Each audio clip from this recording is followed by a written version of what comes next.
Chapter 28. Boston and then Riohacha. You mean a man will attend the birth of my grandchild? If Dan or Gustavo had expected to see a small seaport with a few boats and ships in the Boston harbour, they were in for a surprise. It was as busy as any ports on the east coast of the United States at the time. Boats of all sizes and shapes seemed to be in quest of a spot to berth for the night or for several days. However, as a transatlantic steamboat, the Monte Rosa was given priority at dockside. It would be moored at the pier for 3 days so that it could unload the passengers ending their journey in Boston and replenish their supplies and provision for the last leg of the voyage to Riohacha. Bianca was excited as a little girl on her first train ride. She had never seen Boston and was thrilled to have not one but 3 knowledgeable guides as she and her parents visited practically everything there was to see. In the evening, instead of returning to the ship, Generoso decided to treat his wife to a wonderful night at one of the posh hotels in London. They went to the theatre and then had supper in a famous restaurant. After 7 days of dining in a refectory-style canteen, he felt his wife deserved to be spoiled. Gustavo and Damianos had opted out of going to the theatre or having supper with the young couple. They and the in-laws went to have dinner in one of the pubs near the ship. Regina was definitely showing signs of tiredness. The crossing had been difficult and she longed to be home. The next day, the Monte Rosa left Boston at 10 o'clock with all the fanfare attributed to such an event at the time. Although not a rarity, especially in Boston, the steamship attracted many journalists and reporters, as well as people in quest of examining a novelty. "Bianca, tell me something," Generoso asked. "Would you mind living close to the beach?" "No, of course not, sweetheart. On 2 conditions, though." "Oh, and what are those?" "I choose the house and you teach me to swim before we make a decision." "All right, I think I can live with that," Generoso replied, smiling.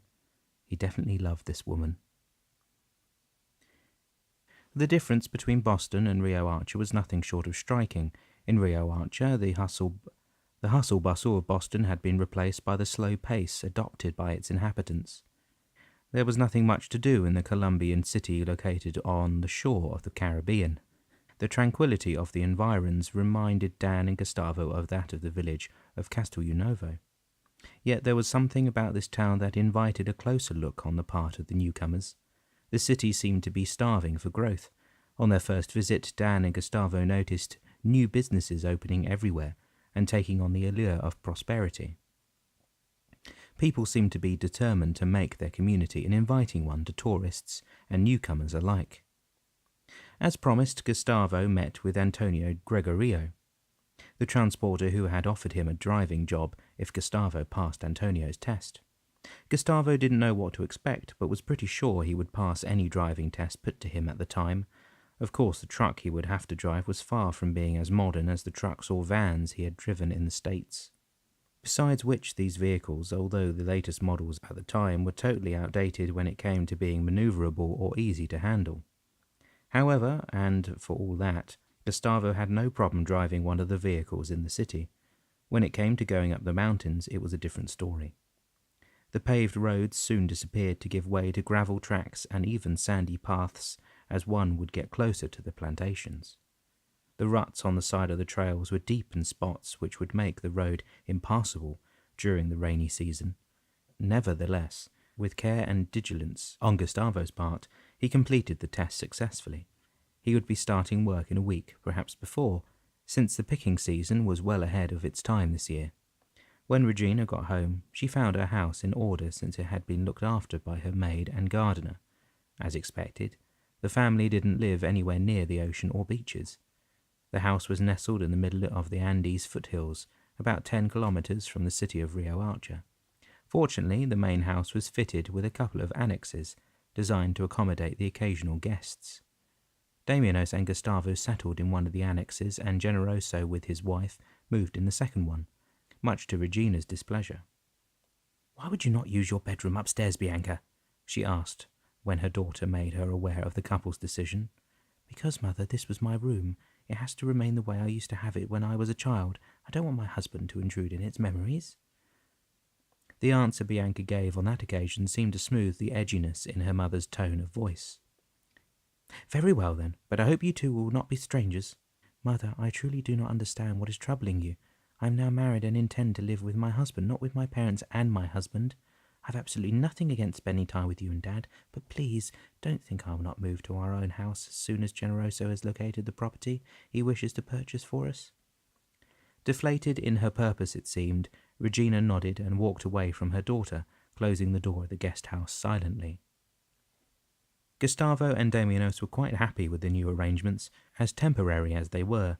As for Dan, he was keen on getting out from under Regina's maternal supervision. He needed to find a house for him and his wife as soon as possible. He also wanted to establish a law practice in a part of town that would seem appropriate or in need of assistance in that regard.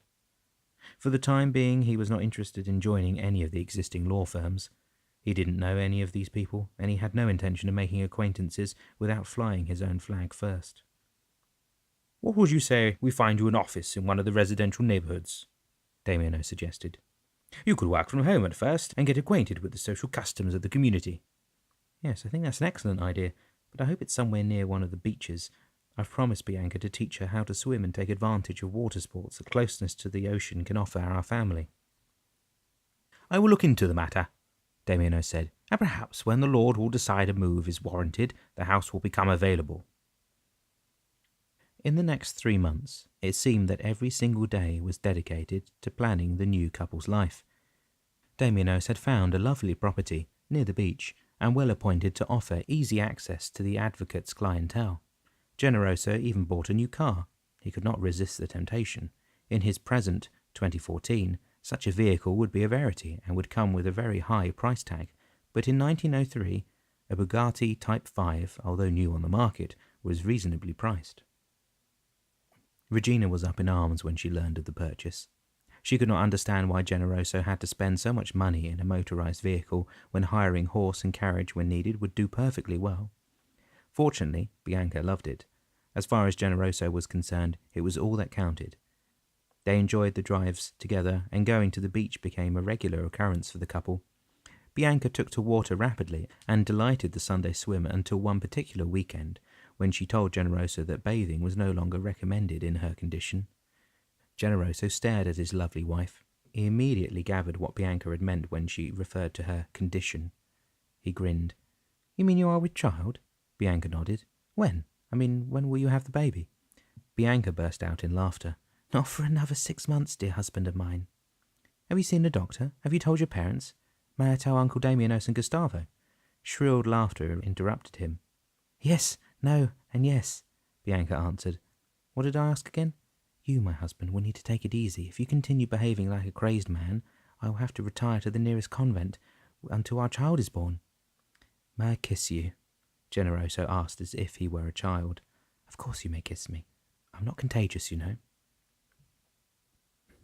When the couple went to the Gomez's house the next Sunday to announce that their daughter was expecting a child in the spring, Regina was first all smiles and seemed delighted, but then she began a tirade destined to show her daughter how their choice of residence was wrong. "You are far away. How will I be able to help you through your pregnancy? You will need to move back here, so that I can keep an eye on you. You wouldn't want to lose the child." "Mother," Bianca erupted, "there is no question of us moving back to the annex or even contemplating purchasing another residence. We are very happy where we are." "And what will you do when the time comes? Have you talked to a midwife already? How will you inform me that the birth is imminent?" "When the time comes, I will go to the hospital, like every modern woman does these days, and I have seen an obstetrician who will oversee the birth." "You mean a man? A man will attend the birth of my grandchild? How could you?" By now Regina was in tears, near sobbing. "Yes, mother. A doctor in obstetrics will observe the delivery of your grandchild," Bianca said, going to sit beside her mother on the couch. Meanwhile, Giorgio Gomez watched the two women fuss over the projected birth, smoking his pipe quietly. He shot a glance at Generoso. "What do you think of all this?" "I think it's marvellous that Bianca is going to bear our first child, Mr. Gomez." "Of course it is. Are you ready to be a father?" "I think I am," Generoso replied, lowering his gaze and thinking of the children he had in his future. How simple to love them it had been, but often complicated to raise them. "Well, I am sure you will be soon after the infant is born. You learn quickly, let me tell you." I ask why you didn't have any more than one child? Yes, in fact, you should know that I could not see myself raising another child after what Regina and I went through with Bianca. The sleepless nights, the nannies, the lack of enjoyable moments alone with each other. I guess I'll have to get used to that too. What's more, in your case, since you work out of your home, you will need to plan your schedule carefully so it does not interfere with your family life. When they went home, Damianos and Gustavo were waiting for them with a wonderful supper. The both of them were now living a few houses down from Generoso and Bianca. Damianos wanted to stay close to the family. He knew Dan would have to leave Riohacha and this past life in a not-too-distant future. Therefore, he had no intention to leave his protégé too often on his own. Gustavo had prepared Generoso's favourite, and for Bianca he had whipped a beautiful dessert of fruit and cream. "What's the occasion?" Generoso asked as the four of them sat down around the dining-room table. "Just to celebrate the news," Damianos said. Bianca and Generoso exchanged a glance and a smile. "You know, then?" "A little bird told me, yes," Damianos answered, looking at Gustavo. "It's my fault," the latter said. "I saw you carrying a large bag of baby clothes into the house as I was coming home from my trip up the mountain." "And what do you think we should call the baby?" Bianca asked as she started eating.